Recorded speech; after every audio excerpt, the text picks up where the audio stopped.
Moving on, another group was present at this year's Women in Ag Conference. The USDA Farm Service Agency was on hand to help producers get familiar with all the different ways the FSA can help farmers, both new and experienced.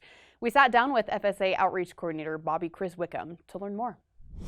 So Bobbie, we're meeting here today at the Women in Agriculture Conference. A lot of today focused on outreach and talking to all of these women here. What does the FSA provide for those women? Yeah, FSA has a broad portfolio of programs. We are hearing from a lot of women at this conference who are stopping by our booth to ask us about financing. So FSA has, Farm Service Agency has farm loan programs. In particular, we're getting a lot of questions about our beginning farmer down payment loan program. That's available for beginners, so producers who have been operating less than 10 years. And then we also have call it our 50-50 joint financing loan program, where we finance 50%, another lender finances the other 50%. That's available to anyone, but we do use it a lot with beginning producers. So we hear the term a lot, underserved producers. Who are you talking about with the Farm Service Agency? Yes, for Farm Service Agency program purposes, women producers fit in that underserved definition.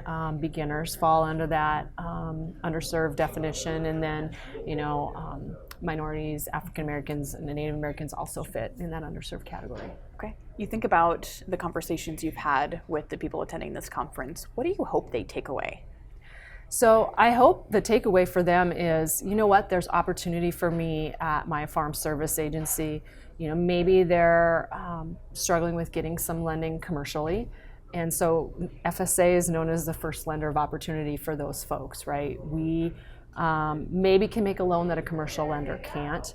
We're still going to take you through all those things because we need to make a good loan. But our goal is to provide you some supervised credit. And then graduate you back into that commercial market. Okay, those women who have had that conversation with you, how do they get started? What's the first step? Right.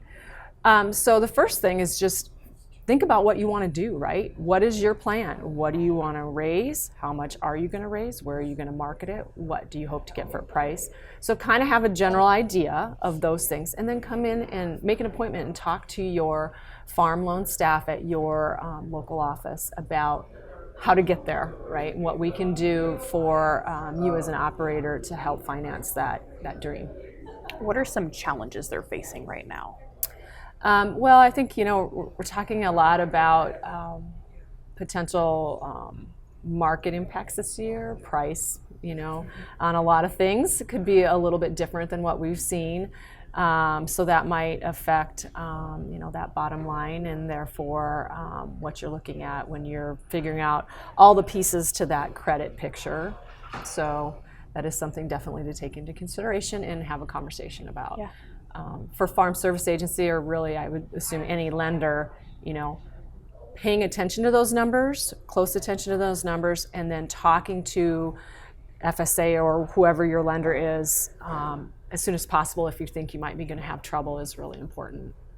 Let's shift our focus to just general producers now. What are some deadlines, some things they need to be thinking about as we roll into the growing season?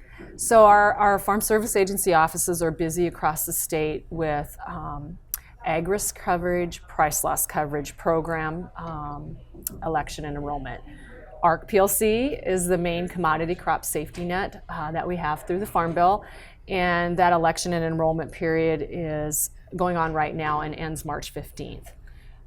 Producers don't have to necessarily change whether they have ARC or PLC on their crops, but they do have to enroll with a new contract each year by that March 15 deadline. So if you haven't already worked with your county FSA office, please call them, get an appointment, get in and see them right away to complete that election process. All right, Bobbie, I know you guys have a lot of programs to offer for producers of all kinds. Best way to get more information?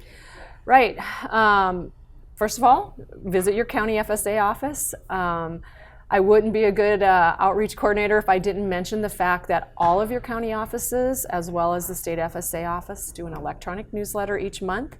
I know we all get a lot of email, but the email that you get from your Farm Service Agency office does contain really important information about available programs and deadlines. So it'd be good for you to at least give that a quick glance each month when that gets delivered to your email inbox.